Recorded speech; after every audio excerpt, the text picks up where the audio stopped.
King Nagarjuna, Ramyakrishna, సౌందర్య నటించినటువంటి hello brothers cinema 1994 April 20వ తేదీన release అయింది.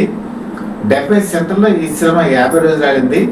24 సెంటర్లో 100 రోజులు ఆడింది. అదే ఆ రోజుల్లో ఒక బ్లాక్ బస్టర్. మరి ఈ సినిమా గురించి ఎప్పుడు ఎందుకు చెప్తున్నానంటే దీని వెనకాల ఒక విచిత్రమైనటువంటి కథ ఉంది. కింగ్ నాగార్జునకి వారసుల తర్వాత మరొక బ్లాక్ బస్టర్ ఈవీవి సత్యనారాయణ అందజేశారు.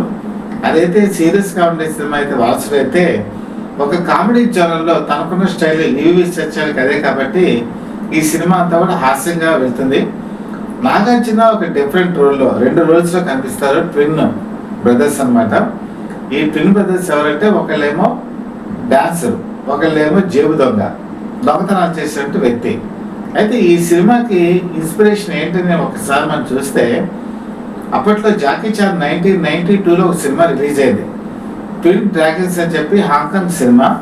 అది కూడా కామెడీగా నడుస్తుంది. అందులో ఒక అతనేమో పాప్ సింగర్ అయితే మరొక అతనేమో మాఫియా లీడర్. ఈ సినిమాని ఇన్స్పిరేషన్గా తీసుకున్నాను. ఆ రోజు టాక్ వచ్చింది.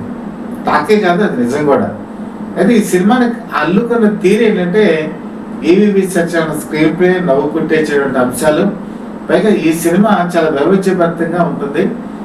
ముఖ్యంగా మీకు ఇక్కడ కోట శ్రీనివాసరావు అలాగే బట్టల సత్యం, మల్లికార్జునరావు వీళ్ళిద్దరూ నటించినటువంటి కామెడీ ట్రాక్ ఈ సినిమాకు హైలైట్.